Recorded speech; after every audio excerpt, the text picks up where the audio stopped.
1서 4장 말씀입니다.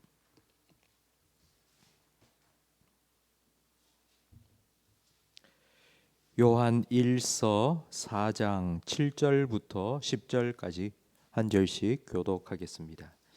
사랑하는 자들아, 우리가 서로 사랑하자. 사랑은 하나님께 속한 것이니 사랑하는 자마다 하나님으로부터 나서 하나님을 알고, 사랑하지 아니하는 자는 하나님을 알지 못하나니 이는 하나님은 사랑이심이라. 하나님의 사랑이 우리에게 이렇게 나타난 바 되었으니 하나님이 자기의 독생자를 세상에 보내심은 그로 말미암아 우리를 살리려 하심이라. 사랑은 여기 있으니 우리가 하나님을 사랑한 것이 아니요 하나님이 우리를 사랑하사 우리 죄를 속하기 위하여 화목 제물로 그 아들을 보내셨음이라. 아멘. 한국 사람과 중국 사람, 일본 사람은 비슷하게 생겼습니다. 아마 겉으로 봐서는 한국 사람인지 잘 모릅니다. 한국 사람인지 아닌지를 쉽게 알 수 있는 방법은 말을 시켜보면 됩니다. 말을 들어보면 한국 사람인지 아닌지 금방 알 수 있습니다. 어떤 사람을 만났을 때 그 사람이 하나님 믿는 사람인지 교회를 다니는 사람인지 알 수 있는 방법은 무엇일까요? 한때 교회 다니는 사람이라 하면 술 안 먹고 담배 안 피는 사람이라고 생각을 했습니다. 하지만 요즘 교회를 안 다니는 사람도 건강상 이유 때문에 술 안 먹고 담배 안 피는 사람이 참 많습니다. 하나님을 믿는 사람, 교회 다니는 사람, 그리스도인을 구분할 수 있는 방법은 무엇일까요? 오늘 본문 7절과 8절은 그 기준에 대해서 말씀해 줍니다. 사랑하는 자들아, 우리가 서로 사랑하자. 사랑은 하나님께 속한 것이니 사랑하는 자마다 하나님으로부터 나서 하나님을 알고, 사랑하지 않는 자는 하나님을 알지 못한다고 말씀합니다. 모든 사람은 다 사랑합니다. 교회 다니지 않고 예수 안 믿는 사람도 다 사랑합니다. 부부끼리 사랑하고 부자 간에도 사랑합니다. 하지만 이런 인간적인 사랑은 불완전합니다. 검은 머리 팥불이 되도록 함께 살자, 영원히 사랑하자 약속했지만 그 약속 깨집니다. 자녀를 위한 사랑이 오히려 자녀를 위한 부담이 되고 힘들게 만들기도 합니다. 세상의 사랑, 하나님을 모르는 사랑은 이렇게 불완전합니다. 또 하나 오염된 사랑이 바로 이단들이 말하는 사랑입니다. 교회보다도 훨씬 더 사랑을 많이 말합니다. 하지만 이단들이 말하는 사랑은 미끼일 뿐입니다. 우리의 영혼을 탁 낚아채면 그 순간 영혼도 가정도 일생도 다 파괴되어 버립니다. 진짜 사랑은 7절과 8절에 말씀하는 것처럼 바로 하나님께 속한 것입니다. 사랑이 하나님께 속했다라는 이 말은 하나님께서 사랑의 원조고 사랑의 시작이라는 의미입니다. 9절 말씀에 하나님께서 우리를 어떻게 사랑하셨는지, 하나님의 그 사랑이 어떻게 나타났는지 우리에게 말씀해 줍니다. 하나님의 사랑이 우리에게 이렇게 나타난 바 되었으니 하나님이 자기의 독생자를 세상에 보내셨습니다.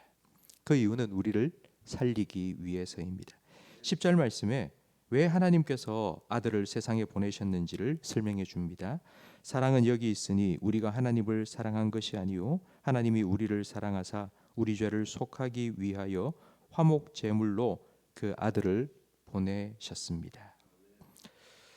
화목 제물은 구약의 제사 중에 하나인데 이 화목 제사는 반드시 속죄 제사와 함께 드렸습니다. 그러니까 속죄 제사를 드린 후에 화목 제사를 드렸는데, 왜냐하면 죄를 지으면 그 죄 때문에 사람과의 관계가 깨어집니다. 제가 아내에게 거짓말을 했습니다. 그 거짓말이 들통나면 아내와 제 사이가 깨어집니다. 우리가 하나님께 죄를 범하면 하나님의 진노를 받습니다. 하나님께 죄값을 받아야 합니다. 이렇게 하나님의 진노를 받아 마땅한 우리는 하나님과 원수 관계가 되었습니다. 그래서 우리는 하나님께 우리의 죄를 속하기 위하여 속죄 제사를 드린 후에 하나님과의 관계를 다시 화목하게 회복하기 위해서 화목 제사를 드린 것입니다. 그런데 이 화목 제사를 드리는 대상은 바로 죄 지은 사람입니다. 내가 죄를 지어서 하나님과 관계가 깨어졌기 때문에 하나님과 관계를 내가 회복시키고 싶어서 내가 화목 제물을 드립니다. 제사를 드립니다. 그런데 10절 말씀에 보니 하나님께서는 자기 독생자 예수님을 우리를 위해서 보내주셔서 우리를 위한 화목 제물로 삼으셨다고 말씀합니다. 우리는 하나님하고 화목하기를 원치 않았는데, 그런데 하나님께서 우리와 화목하고 싶어서 하나님께서 자기 아들을 화목 제물로 보내주신 것입니다. 이것이 바로 하나님의 사랑입니다. 하나님은 사랑입니다. 성경에 하나님에 대한 가장 명확한 정의가 나오는데 하나님은 사랑이다는 말씀입니다. 성경에는 하나님에 대한 설명이 많이 나옵니다. 좋으신 하나님, 신실하신 하나님, 전능하신 하나님, 무소부재하신 하나님, 뭐 이런 설명이 많이 나옵니다. 근데 그 설명을 생각해 보면 하나님은 사랑이다라는 정의를 우리는 만나게 됩니다. 하나님 왜 좋으십니까? 우리를 사랑하니까. 하나님 왜 신실하십니까? 우리를 사랑하니까. 하나님 왜 전능하십니까? 우리를 사랑해서 우리를 보호해 주시기 원하시니까. 하나님 왜 무소부재하십니까? 사랑하는 우리와 늘 함께하기 원하시기 때문에. 때로는 하나님은 질투하시는 하나님이 되기도 하십니다. 왜냐하면 사랑하는 우리가 잘못된 길로 가지 않고 옳은 길, 바른 길, 의의 길로 가기를 원하시기 때문입니다. 이 모든 것은 다 하나님이 사랑이시기 때문입니다. 하나님은 사랑이십니다. 그 사랑이신 하나님이 우리를 사랑합니다. 하나님은 우리를 사랑하시기 때문에 우리는 그 하나님의 사랑을 받아서 우리도 사랑할 수 있습니다. 이 하나님의 사랑을 받지 못한 사람은 사랑할 수 없습니다. 우리는 하나님의 사랑을 받았습니다. 그러므로 우리는 사랑해야 합니다. 사랑은 하나님께 사랑을 받았다는 가장 확실한 증거입니다. 그래서 오늘 우리가 함께 읽은 본문 말씀 그 다음 11절 말씀에 보면 사랑하는 자들아 하나님이 이같이 우리를 사랑하셨은즉 우리도 서로 사랑하는 것이 마땅하다고 말씀합니다. 마땅하다, 이 말은 당연하다라는 뜻입니다. 당연한 것 한 가지가 바로 햇빛을 받은 달이 환하게 빛을 발한다입니다. 달이 자기 스스로 노력으로 의지로 빛을 발할 수 없습니다.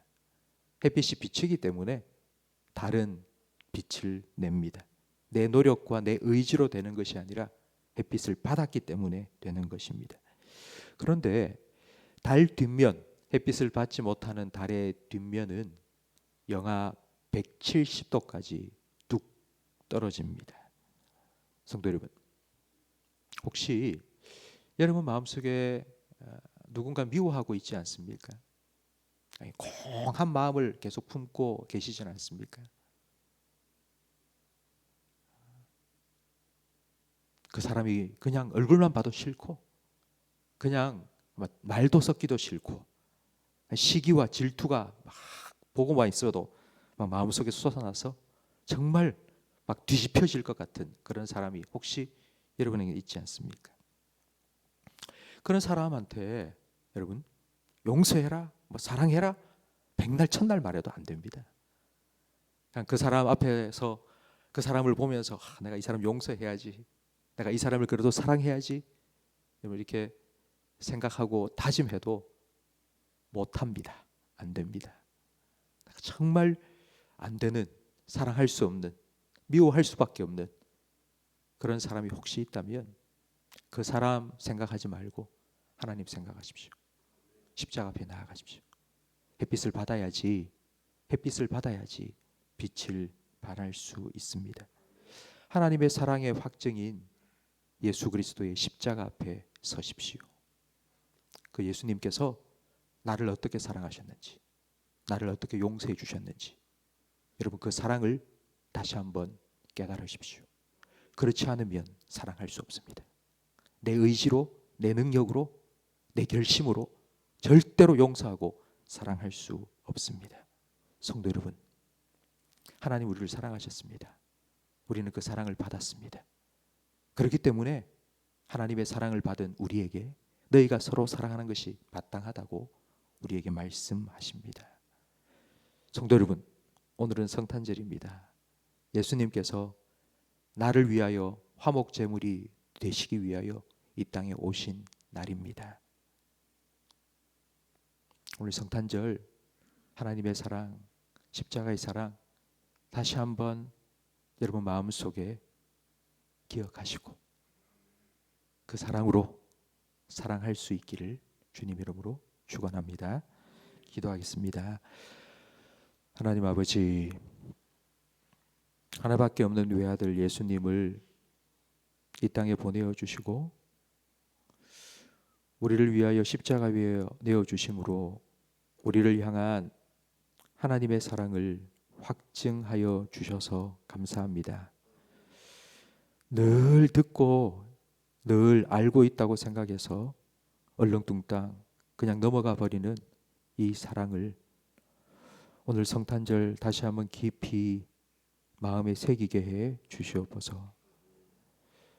하나님의 사랑을 받은 우리가 서로 사랑하는 것이 마땅하다고 말씀하셨사오니 내 힘과 내 의지와 내 결심으로 사랑할 수 없음을, 용서할 수 없음을 인정하게 하시고 하나님 앞에 십자가 앞에 엎드려 내가 그 하나님 앞에서 얼마나 죄인인지, 예수님께서 십자가 위에서 죽지 않고는 내가 용서받을 수 없는 죄인이었다는 사실을 깨닫게 해 주시옵소서.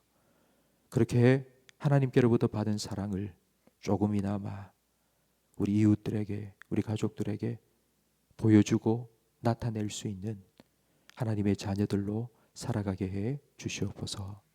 예수님 이름으로 기도합니다. 아멘.